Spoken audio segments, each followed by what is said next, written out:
ngayon, on the way kami sa Boracay. Tapos may nakita kaming restaurant dito. Ayan o. Rafi's Cafe. Yan. Kung nakikita nyo guys.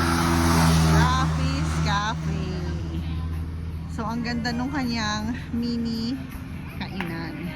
At meron pa pala dito guys na pwedeng tambayan. Maulan kasi. So, yan na si Daniel.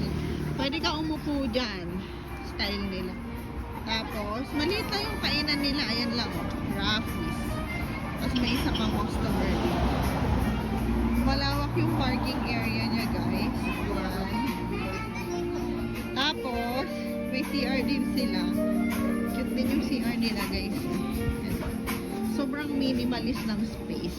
Yan, sa likod ay ang cute.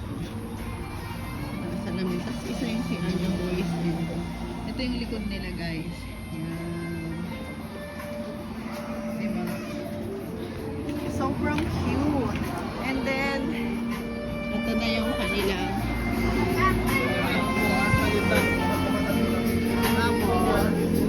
makikita mo yung mga drinks nila. Ayun guys.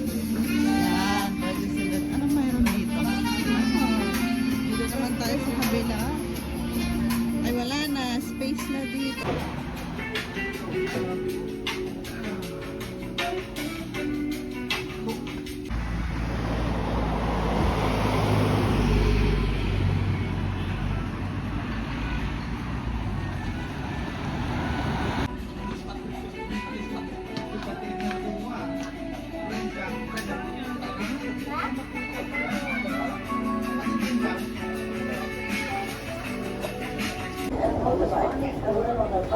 Galing na pala ako sa Visayas, Mindanao.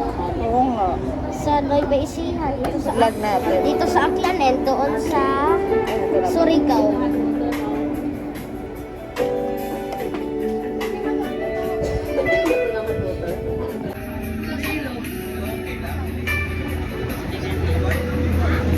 Hi guys, titikman na natin yung pizza. And then, Ano sabi mo ate na yun? Dito? and then yung Ha? carbonara. Ate, ano kayo sabi mo dito? Ah. So, Hindi yun sinabi mo sa akin, favorite. Yun pala yung pinictura. favorite Tapos ko. 4 hours, 3 hours kung ba ako yung husband. Nakalo-ano, magbangon talaga. Ay, may kape pala to? Di mo na lang, hindi Ano ko yan? pwede. Sabi daw ni Ate Tere, favorite ko daw yung Hindi ko truck na pwede. ni Kuya Toto na binigay sa akin. Sure ka? Ayun na yun. Ang lasang kape. Good, daming pera. Pati tuloy si Pierre, feeling mayaman eh. Kay Pierre, maganda yung kay Pierre na kasi Pierre. Wala tong sipon namin. Wala, wala. Natin. Palaking tabi. Ate, sabi mo, ano, gusto ko yung toy ni Kuya Toto.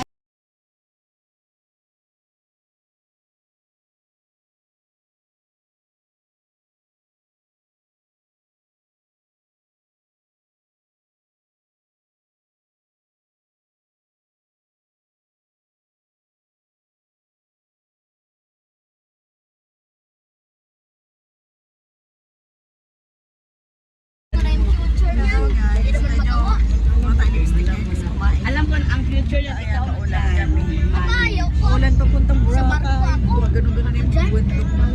20 pesos lang yung coffee. Stick